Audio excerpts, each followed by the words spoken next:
Hello students. आज हम लोग सेल बैटरी के बारे में देखने वाले हैं,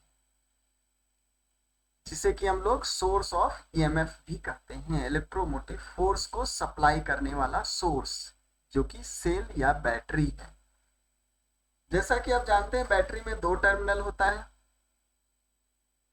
पॉजिटिव टर्मिनल जिसे कि हम लोग एनोड कहते हैं, और निगेटिव टर्मिनल जिसे कि हम लोग कैथोड कहते हैं। और सेल के थ्रू हम लोग करंट को विड्रॉ करते हैं। सेल को आप चार्ज और डिस्चार्ज भी कर सकते हैं। जब सेल से आप पॉजिटिव टर्मिनल से करंट लेते हैं तो सेल डिस्चार्ज होता है, और जब सेल को आपको बैटरी को चार्ज करना हो तो जस्ट अपोजिट प्रोसेस आप करते हैं।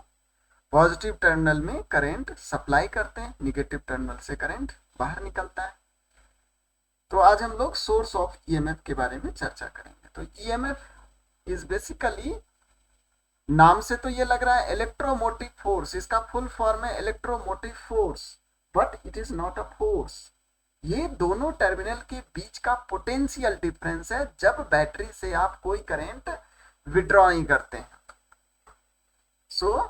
इसका डेफिनेशन है, electromotive force is the maximum potential difference between two electrodes of the cell when no current is withdrawn from the cell. जब आप सेल से कोई भी करंट ड्रॉ नहीं करते हैं, उस केस में उन दोनों के बीच का मैक्सिमम पोटेंशियल डिफरेंस जो है उसी को हम लोग ईएमएफ कहते हैं। अब आप बोलोगे सर, ईएमएफ और पोटेंशियल डिफरेंस में क्या कंपैरिजन है, क्या दोनों में डिफरेंस क्या है? तो जब हम लोग इसे कंपेयर करेंगे तो first point, according to definition, EMF is the maximum potential difference between two electrodes of the cell when no current is withdrawn from the cell, that is when the circuit is open। जब circuit open हो तो obviously circuit अगर open होगा तो उसमें से कोई भी करंट विड्रॉ नहीं होगा, और कोई करंट विड्रॉ नहीं होगा उस केस में एनोड और कैथोड के बीच के पोटेंशियल डिफरेंस को हम लोग ईएमएफ कहते हैं। लेकिन अगर हमारे सर्किट में करंट फ्लो कर रहा हो, कोई भी सर्किट हो, और अगर करंट फ्लो कर रहा है तो उस केस में दो पॉइंट के बीच के पोटेंशियल डिफरेंस को, किसी भी दो पॉइंट के बीच के पोटेंशियल डिफरेंस को, जब वो क्लोज्ड सर्किट हो तो क्लोज्ड सर्किट में करंट फ्लो करता है, तो उसी पोटेंशियल डिफरेंस को हम लोग पीडी या पोटेंशियल डिफरेंस कहते हैं। नेक्स्ट सेकेंड पॉइंट है, जैसा कि आप जानते हैं कि ईएमएफ के केस में ईएमएफ फाइंड करने के लिए हम लोग सर्किट को ओपन रखते हैं। तो जब आप सर्किट को ओपन रखेंगे देन डेफिनेटली सर्किट से कोई भी करंट फ्लो नहीं होगा, और सर्किट से कोई करंट फ्लो नहीं होगा तो मीन सर्किट के रेजिस्टेंस से और बैटरी के इंटरनल रेजिस्टेंस से ये इंडिपेंडेंट होगा।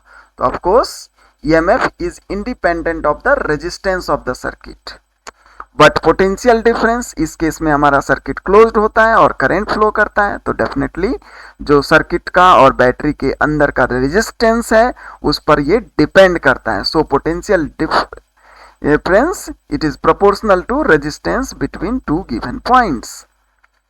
थर्ड पॉइंट में आप देखेंगे कि EMF is used only for source of EMF.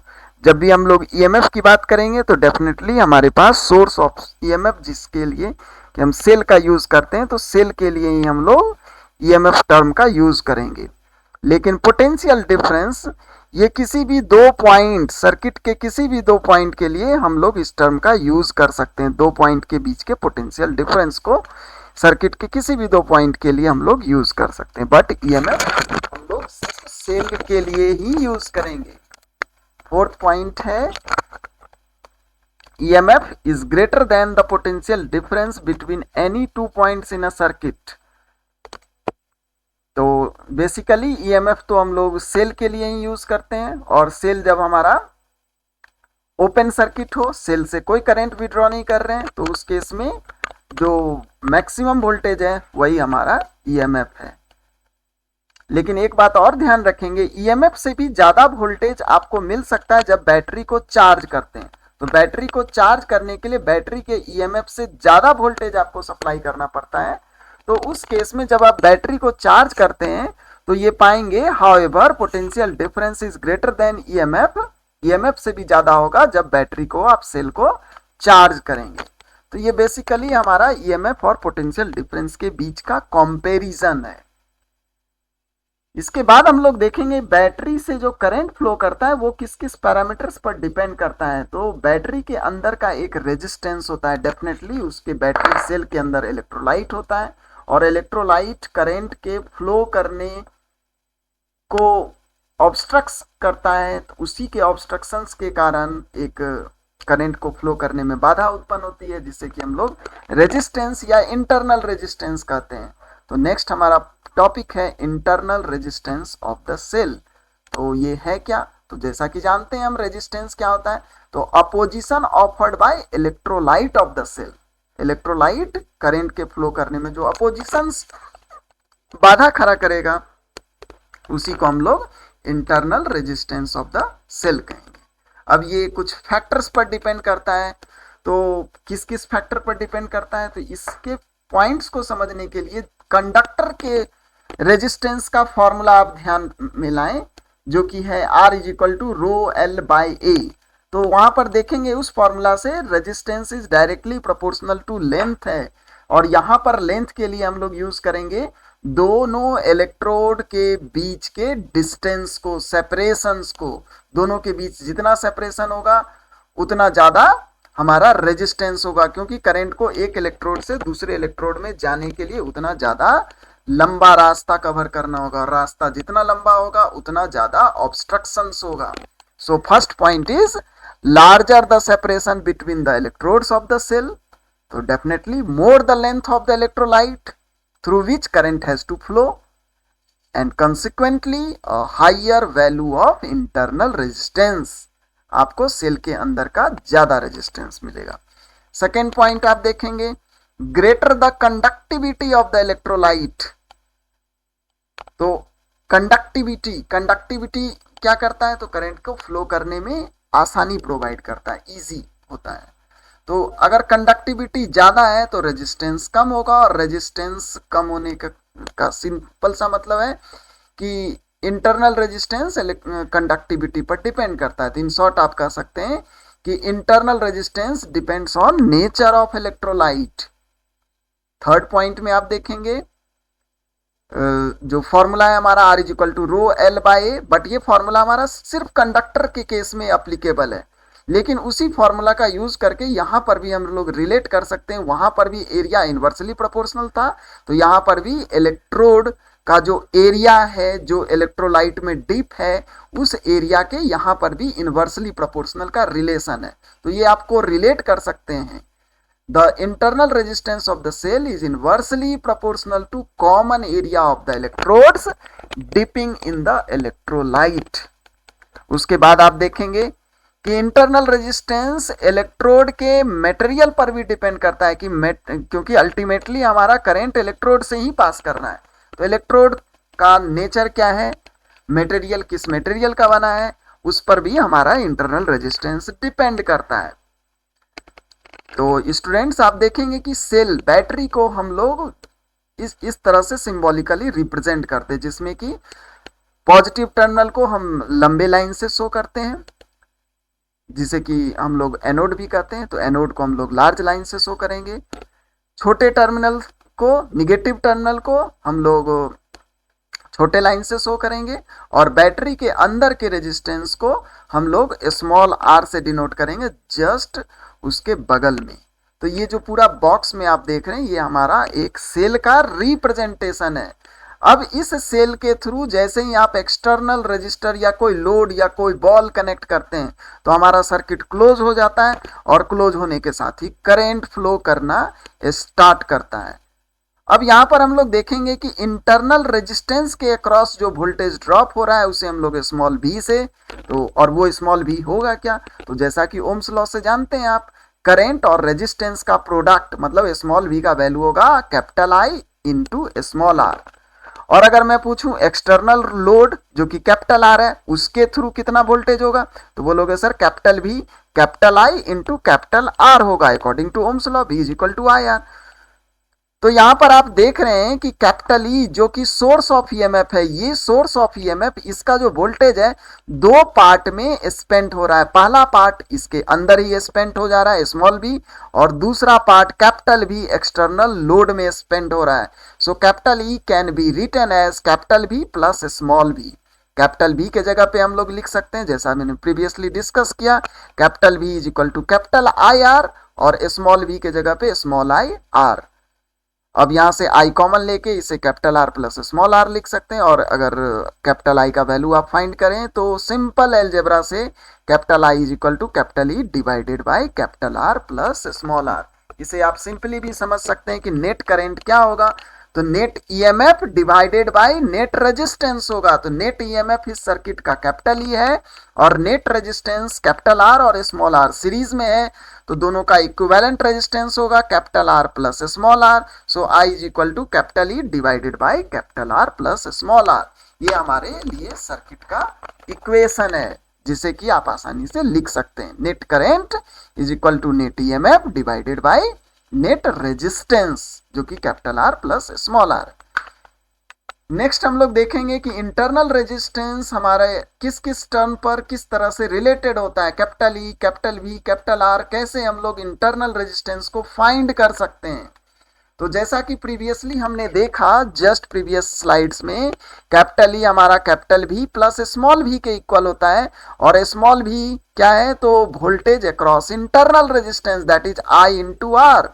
और यहां से इस कैलकुलेशन से अगर आपको आई आर फाइंड करने के लिए बोला जाए तो आपको सिंपली कैपिटल बी को अदर साइड ले जाएं, then you will get I R is equal to capital E minus small B. तो ये एक सिंपल अलजेब्रा है, होप आसानी से समझ पा रहे होंगे। जब हम लोग लेफ्ट साइड और राइट साइड दोनों साइड कैपिटल भी से डिवाइड करते हैं, भी कैपिटल भी क्या है, तो वोल्टेज अक्रॉस रजिस्टर्स। तो एलएचएस में हम लोग कैपिटल भी के जगह पे कैपिटल आई आर लिखेंगे, और आरएचएस में हम लोग कैपिटल भी से डिवाइड कर देंगे, then you will get I R, जो एलएचएस में आई इंटू स्मॉल आर है, वहां पर आप कैपिटल आई कैपिटल आर से डिवाइड करेंगे, और एलएचएस में आप आरएचएस में डिवाइड करेंगे कैपिटल भी से, तो you will get this one. अब अगर आप सेपरेटली डिवाइड करते हैं और एक सिंपल कैलकुलेशन करते हैं तो यहाँ पर देखेंगे कैपिटल आई कैंसिल हो जाएगा, एलएचएस में आपको मिलेगा small R divided by capital R, और एलएचएस में मिलेगा small R by capital R, और आरएचएस में मिलेगा आपको कैपिटल ई बाय भी, और भी बाय भी कट के 1 हो जाएगा, ई बाय भी माइनस 1। और यहाँ जो कैपिटल आर आपका नीचे था डिनोमिनेटर में था, जब आप राइट साइड ले जाएंगे तो ये मल्टीप्लाइड हो जाएगा। तो ये एक सिंपल अलजेब्रा है, and finally you will get small R is equal to capital E by B minus 1, ये ब्रैकेट में रहेगा, और कैपिटल आर इसमें मल्टीप्लाई हो जाएगा। तो इस तरह से हम लोगों ने इंटरनल रेजिस्टेंस फाइंड करने का फॉर्मूला निकाला। ये इस फॉर्मूला में आप देख रहे हैं इंटरनल रेजिस्टेंस फाइंड करने के लिए आपको 3 टर्म चाहिए।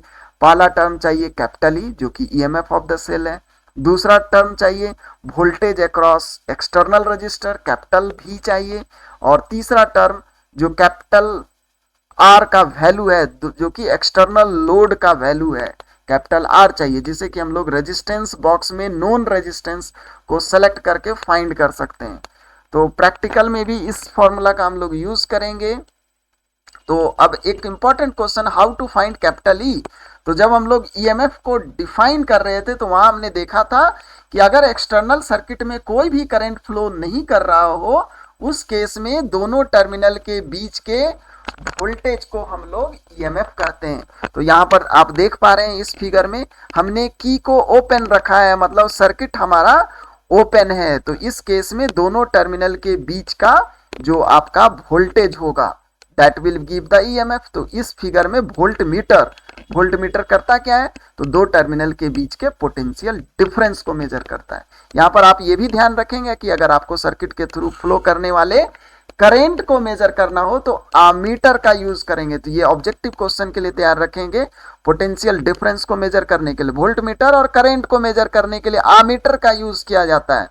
तो यहाँ पे हमने सर्किट को क्लोज की को ओपन रखा और हमारा सर्किट से कोई करंट, एक्सटर्नल रेजिस्टेंस से कोई भी करंट फ्लो नहीं कर रहा है, so volt meter will give you capital E. तो यहाँ पर हमें कैपिटल ई का वैल्यू पता चल गया। सिमिलरली अगर आपको फाइंड करना हो भी का वैल्यू, तो आप सर्किट को क्लोज कर देंगे और सर्किट को क्लोज करने के बाद इन दोनों पॉइंट के बीच का वोल्टेज, तो ये वोल्टेज वही होगा जो रजिस्टर के थ्रू का वोल्टेज है, बिकॉज ये बैटरी इंक्लूडिंग इंटरनल रेजिस्टेंस और ये रेजिस्टेंस बॉक्स, ये दोनों पैरेलली कनेक्टेड है। तो पैरेलल कॉम्बिनेशंस में हर एक कंपोनेंट के बीच का वोल्टेज सेम होता है। मतलब ये कैपिटल भी कैपिटल आर के थ्रू भी वही वोल्टेज होगा जो कि सेल इंक्लूडिंग इंटरनल रेजिस्टेंस के अक्रॉस है। तो इस सर्किट में हम लोगों ने की को क्लोज कर दिया एंड फाइनली हमें कैपिटल भी इस केस में मिल जाएगा। और जब आप कैपिटल ई कैपिटल भी को इस फॉर्मूला में पुट कर देंगे और बोलोगे सर कैपिटल आर का वैल्यू कैसे फाइंड करें, तो कैपिटल आर को फाइंड करने के लिए रेजिस्टेंस बॉक्स में आपके पास नोन रेजिस्टेंस होगा जिसे कि आप आसानी से जान सकते हैं। तो कैपिटल आर का वैल्यू भी आपको पता चल जाएगा और ये तीनों वैल्यू पुट करके आप इस फॉर्मूला का यूज से internal resistance of the cell निकाल सकते हैं। तो ये प्रैक्टिकल में भी आपको इस फॉर्मूला का यूज पड़ेगा और एग्जाम में भी 2 से 3 मार्क्स के लिए आप इसको ध्यान रखें। और स्टूडेंट्स आपके लिए होमवर्क है, जब बैटरी को आप चार्ज करते हैं तो उस केस में वोल्टेज कितना होता है, जब बैटरी को डिस्चार्ज करते हैं उस केस में वोल्टेज कितना होता है, और जब बैटरी से कोई करंट ड्रॉ नहीं करते हैं उस केस में कितना वोल्टेज होता है। ये तीनों केस आप फाइंड करेंगे और फाइंड करके कमेंट में बताएंगे। Thank you students.